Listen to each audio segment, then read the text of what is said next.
제가 박수 준비 이렇게 하면은요, 두 손을 이렇게 올리면서 교회를 사랑하는 마음으로 한양! 이렇게 하시는 거예요. 이렇게 한양, 이렇게 별로 안 사랑하시는 거에서 글씨가 확 납니다. 그러니까 교회를 사랑하는 마음으로 사랑하는 것만큼 세게 한양 이렇게 부착하시면 안 되고 한양! 이렇게 하셔야 됩니다. 네. 한번 해보겠습니다. 박수 준비! 네, 마음이 하나가 안 된 거 시간 나는데 다시 하겠습니다. 박수 준비! 박수 시작!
우리 교회에 신앙 고백문이 있는데요. 읽으면 읽을수록 굉장히 참 기쁘요. 그리고 굉장히 좋은 신앙 고백문입니다. 10개로 되어 있는데 사실 오늘 하나밖에 못해요. 그래서 다 하려면 10년 걸립니다. 그래서 우리 교회가 오늘 10주년인데 20주년 되면 아마 다 이제 끝날 것 같은데 이따가 말씀드리겠습니다만 올해 세 가족을 위한 말씀 묵상을 하려고 그래요. 그런데 이 신앙 고백문을 갖고 교재를 하나 제가 써서 이렇게 하려고 그러는데 그 정도로 이 고백문이 좋습니다. 같이 읽겠습니다. 첫 번째 시작. 우리는 만물의 창조자여 역사의 주관자이신 하나님을 믿는다. 이건 이제 성도에 하는 고백입니다. 설명을 못해서 넘어갈게요. 시작. 우리는 우리의 구속자가 되기 위하여 십자가에서 죽고 부활하신 예수 그리스도를 믿는다. 성자에 대한 고백이고요. 그 다음 우리는 오늘도 세계와 역사 속에서 활동하시며 우리의 삶을 변화시키는 성령을 믿는다. 성도 성자 성령 삼위일체를 우리가 시작. 우리는 성경이 하나님의 말씀임을 믿고 말씀이 사람이 되신 예수가 우리 가운데 추막치고 사심을 믿는다. 성경에 대한 고백이고요. 그 다음 우리는 모든 사람이 하나님의 형상대로 지음을 받아 하나님의 사랑 안에서 평등함을 믿는다. 인간관입니다. 우리 교회의 인간에 관한 고백이고요. 그 다음 시작. 우리는 교회가 코인노니아의 실제이며 부활의 변화 능력으로 증언하는 공동체임을 믿는다. 교회 공동체에 하는 건데 코인노니아를 강조하고 있고 그래서 우리가 오늘 이렇게 축제를 하고 있습니다. 시작. 우리는 성만찬과 세례를 경축하는 교회가 그리스도의 몸을 믿는다. 오늘 그 예배와 성만찬 우리가 한 달에 한 번 하고 있습니다만 그에 대한 고백이고요. 시작. 우리는 인간적 사교와 영성적 신교로 성숙한 교회가 그리스도의 마음을 이루어가며 합니다. 그래서 우리는 큰 교회보다는 성숙한 교회, 진정한 교회를 우리가 지금 진행하고 있는 이유가 이런 고백 모임이 있기 때문에 그렇습니다. 시작. 우리는 미래 지향적 역사의식을 가지고 평신도 사제직을 수행하는 신도가 하나님의 백성을 위해 오늘 묵상하려고 하는 게 지금 요 조항입니다. 그 다음 시작. 우리는 종교적 공동과 사회적 책임이 조화를 이루는 선교로서 확장되는 하나님 나라를 믿는다. 하나님 나라를 확장하는 것이 선교다라고 하는 고백인데요. 이것도 너무너무 중요한 고백입니다. 이거는 내년에 반드시 이 부분을 하려고 하는데요. 오늘은 여기까지는 못할 것 같아요. 감리교 법입니다. 감리교 법에 담임 목사에 대한 조항이 이렇게 되어 있습니다. 개척교회 담임자의 직무는 다음 각흥과 같다. 영적 지도자, 담임자는 영적 지도로서 다음 각호와 같은 직무를 담당한다. 이 행정 책임자, 담당 담임자는 교회 행정 전반에 관한 책임을 지며 다음 각호와 같은 직무를 수행한다. 그러니까 영적인 것도 담임 목사가 책임을 지고요. 행정에 대한 모든 책임도 다 결재권이 담임 목사에게 있습니다. 그러니까 모든 행정적인 책임도 담임 목사에게 있죠. 세 번째, 교회 회의의 주재자, 개척교회 담임자는 법률이 정하는 바에 따라 당회 임원회와 기획위원회를 소집하고 의장이다. 교회 모든 회의의 의장을 담임 목사가 주관하게 되어 있습니다. 이게 우리 감리교만 아니라 지금 다른 교단들도 거의 다 이렇게 똑같이 되어 있습니다. 그래서 담임 목사가 영적인 책임, 행정적인 책임, 회의 책임을 다 지죠. 이걸 한마디로 말하면 과도한 권한이라고 말할 수 있습니다. 과도한 권한을 지니니까 여러 가지 많은 문제가 발생하게 되고요. 과도한 권한을 가지게 되니까 결정적인 가장 목사에게 중요한 말씀 묵상이 소홀할 수밖에 없습니다. 이게 지금 우리 한국교회가 약해지고 있는 원인 중에 하나입니다. 목사가 말씀 묵상하는 것은 시간과 필요합니다. 말씀 묵상하는데 시간을 많이 쏟으면은 좋은 말씀이 나오고 시간을 투자하지 못하면 부실한 말씀이 나올 수밖에 없습니다. 그건 너무나 당연한 거 아니겠습니까? 그런데 행정도 하고 회의도 하고 모든 교회 프로그램 슈퍼맨처럼 다 하거든요. 저도 우리 교회 오기 전까지는 그렇게 살았거든요. 정말. 그러니까 말씀 묵상은 소원할 수밖에 없습니다. 그래서 교회가 지금 이렇게 영적으로 약해지고 있는 거거든요. 그런데 우리 교회는 오늘 신앙 고백문에 보면 다릅니다. 이 다른 부분을 제가 오늘 말씀드리려고 하는 거거든요. 자, 사도행전 6장에 오늘 우리가 우리 신앙 고백문을 이해할 수 있는 근거가 있습니다. 이 시기의 지사들이 점점 드러났다. 그런데 그리스 말을 하는 유대 사람들이 히브리 말을 하는 유대 사람들에게 불평을 터뜨렸다. 초대교회는 두 그룹이 있었습니다. 하나는 히브리어, 아람어, 히브리어를 쓰는 유대인들이 있었고 헬라어를 쓰는 유대인들이 있었습니다. 이게 이 초대교회를 구성하는 두 그룹인데요. 쉽게 생각하시면 히브리어를 쓰는 유대인들은 바벨론 포로기 이후에 어디 딴 나라로 안 가고 그냥 나라에 남아있었던 사람들로 보시면 되고, 헬라어를 쓰는 사람들은 그때 당시 국제 공용어가 헬라였습니다. 그러니까 포로로 끌려가든지 외국으로 도망을 치든지 아니면 외국으로 이민을 가든지 이런 사람도 있었죠. 그 사람들은 다 헬라어를 사용한 겁니다. 국제적으로 썼으니까. 그래서 헬라어를 쓰다가 다시 예루살렘에 있는 초대교회로 온 거예요.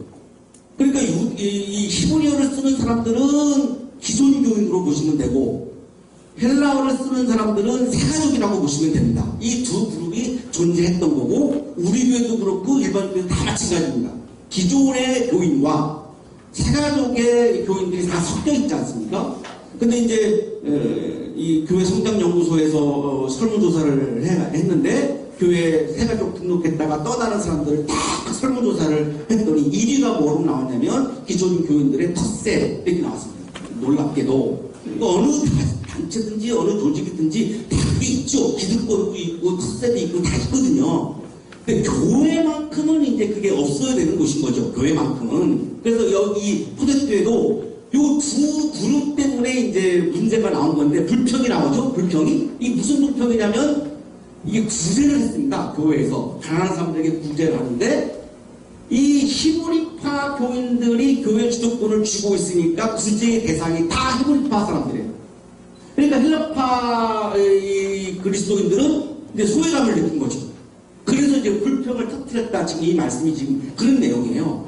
이게 여기서 나오는 게 이제 디아코니아인데, 구제했다, 이게 봉사했다, 이제 음식을 나눠주는 이거를 이제 디아코니아 그래서 이걸 자꾸 어떤 분들이 일곱 집사 그러는데, 여기 사도행전에 나오는 거는 직분 집사가 전혀 아닙니다. 그게 아니고 이게 구제했다, 봉사했다라고 하는 거고, 직분이 없었습니다. 이때 없었습니다. 우리 교회가 직분이 없는데요, 굉장히 우리 교회가 성서적인 겁니다. 없었습니다. 이건 직분이 전혀 아니에요.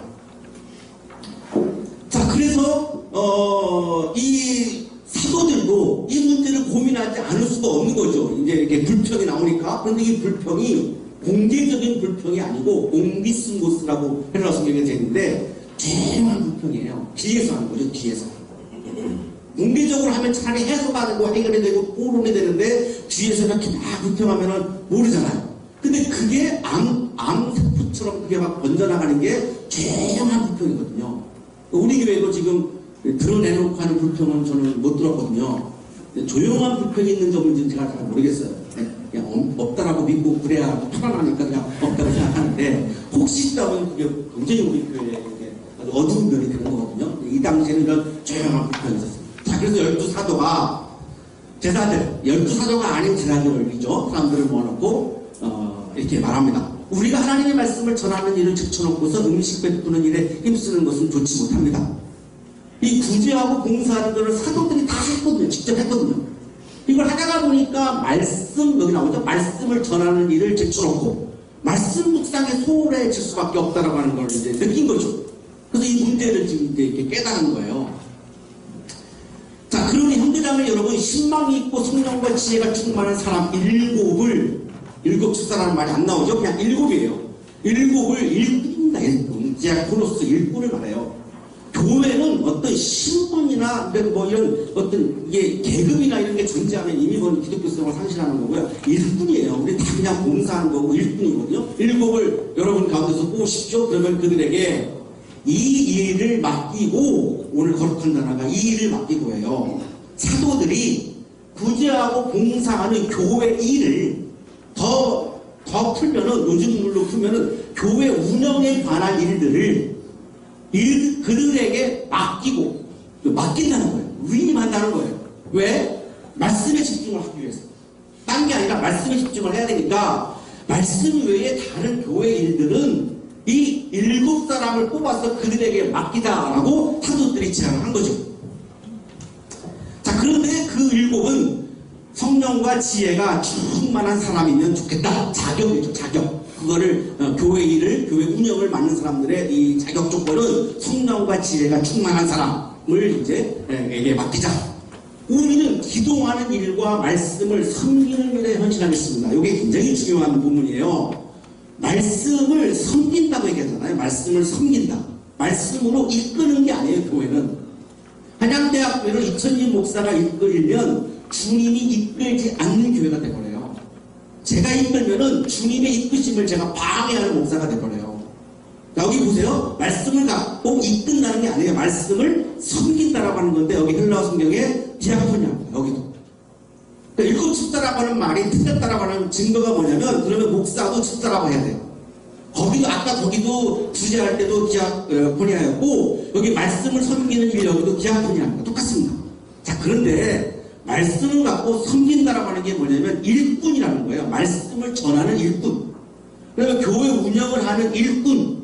이게 어떤 신분이 아니라는 거예요. 근데 우리 학교에는 장로, 권사, 집사 이것이 계급으로 되어 있어가지고 교회에 와서 어떤 계급 구조에 들어가서 지배를 받는 느낌을 받게 되니까 자꾸 이제 교회에 여러 가지 문제가 생기고, 또 사람들이 교회를 떠나는 이유 중에 하나가 지금 거기에 있고, 또 장로 되기 위해서 경쟁하다가 탈락한 사람도 상처받아서 떠나고 이렇게 되고 있는데, 전혀 교회는 그런 곳이 아니에요. 어떤 신분이나 어떤 이렇게 계급이 있으면 안 돼요. 이건 교회가 아니에요.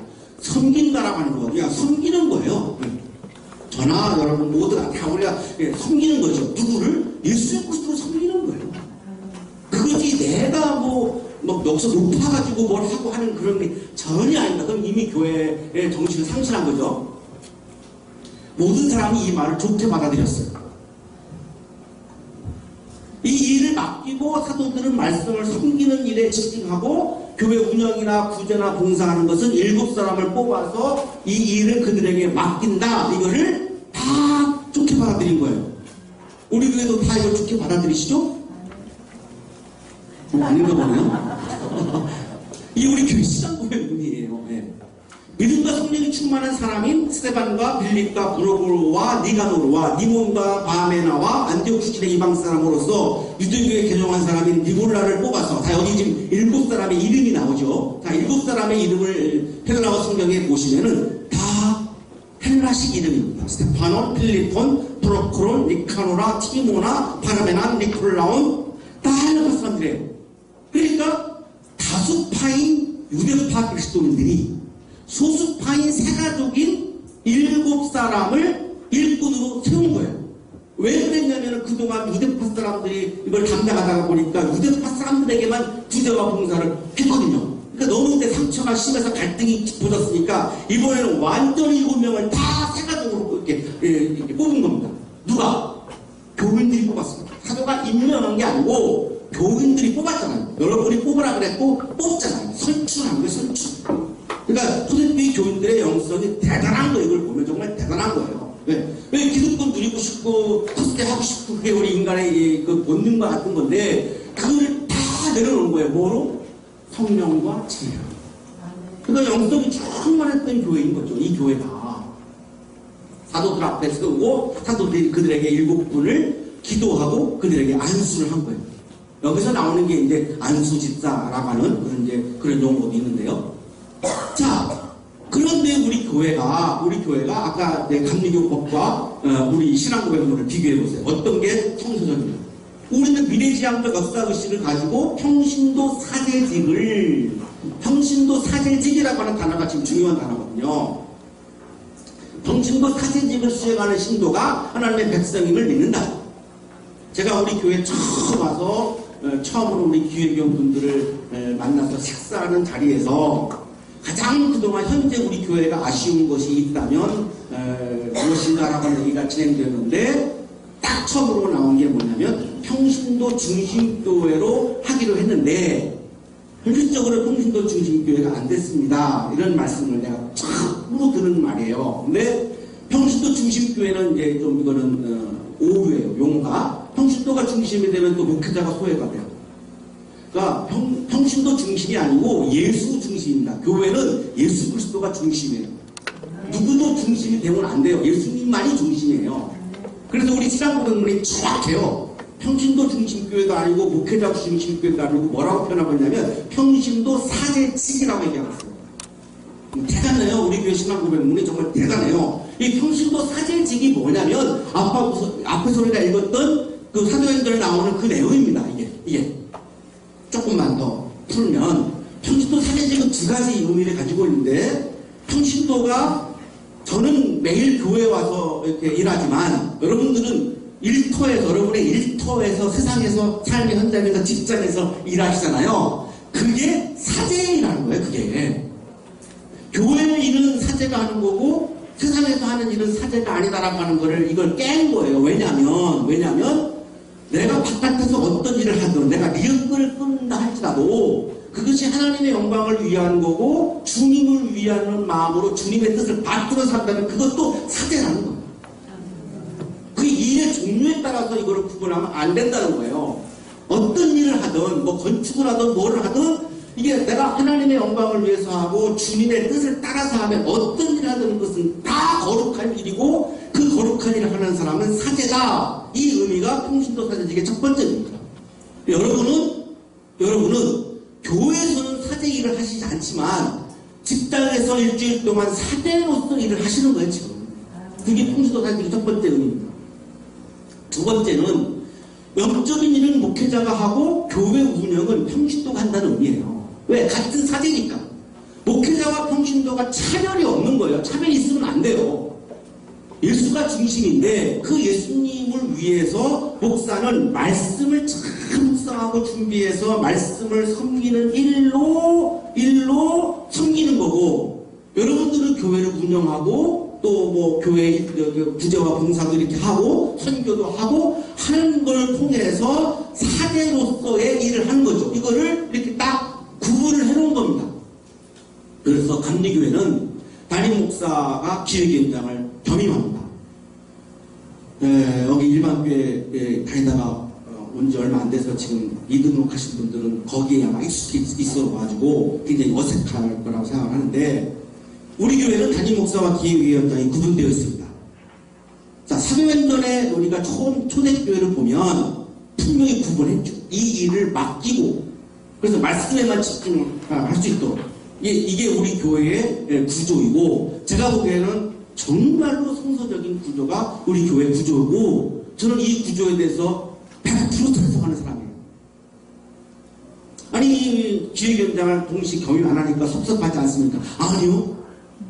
저는 그냥 말씀에만 집중할 수 있는 교회가 정말 좋은 교회라고 생각하고, 말씀에만 집중할 수 있는 목회자가 행복한 목회자라고 생각을 하고, 그래서 저는 우리 교회 구조가 굉장히 성서적인 구조다라고 봐요. 마지막 겁니다. 하나님의 말씀이 계속 퍼져나가서 그랬더니, 사도가 말씀에 집중하고 교회 운영과 이런 통신도 사제인 통신도들이 하고 하니까 말씀을 묵상하는 게 깊어질 거 아니겠습니까? 그랬더니 하나님의 말씀이 계속 퍼져나갔다는 거예요. 퍼져나가서 예루살렘에 있는 제자들의 수가 부쩍 늘어가고 제사장들 가운데서도 이 믿음에 순종하는 사람들이 많았다.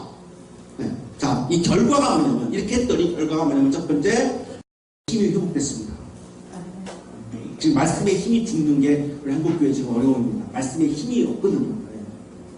두 번째, 제자의 수가 늘어났습니다. 무리와 제자는 달라요. 그러니까 교회를 오는 사람은 무리고요. 내가 예수님의 뜻을 따라서 살겠다 하고 해서 사는 사람들은 이제 제자죠. 놀라운 것은 제사장들이 예수를 믿는 믿음에 순종합니다. 이 제사장들이 예수님을 죽인 사람들입니다. 요아킴 에레미야스라는 성서학자의 글을 보면 이 당시에 제사장이 8,000명 정도 되었다고 되어 있는데요. 예수님 죽인 제사장들이 회개하고 요때에 복음을 받아들이고 예수를 영접하고, 이게 좋은 그리스도인으로 이게 거듭난 거예요. 이게. 이런 어마어마한 놀라운 일들이 초대교회에서 일어났는데, 그의 가장 원인은 말씀의 힘이 회복되고, 교회 운영을 통신도들이 정의롭다라고 하는 것은 약자를 세우는 겁니다. 약자를 세우고 합리적으로 모두 다 수긍할 수 있는, 이상한 그런 게 아니라 모든 사람이 수긍할 수 있는 합리적인 것으로 교회 운영을 했을 때에 이런 놀라운 일들이 벌어졌던 것이 초대교회의 그런 모습이었습니다. 7명의 일꾼은 성령과 지혜가 충만한 사람, 디아코노스, 일꾼입니다. 일꾼, 섬기는 사람. 우리 교회는 우리 모두가 다 섬기는 사람입니다. 저부터 섬기는 거고, 여러분도 다 섬기는 사람. 직책이나 신분이 아니고 우리가 다 주님을 위해서 섬기는 거죠. 이 신앙 고백문은 정말로 성서적이고 굉장히 신학적이고, 또 우리 한국교회의 어려움을 또한 극복할 수 있는 굉장히 좋은 대안이라고 저는 생각하고요. 우리 교회의 신앙 고백문에 대해서 정말 위대하다고까지 말씀을 드리고 싶고, 우리가 이 신앙 고백을 잘 지켜서 우리 교회가 더 진정한 교회, 정말 좋은 교회, 주님이 기뻐하시는 교회로 계속 나갈 수 있기를 바랍니다. 함께 찬송하겠습니다.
너의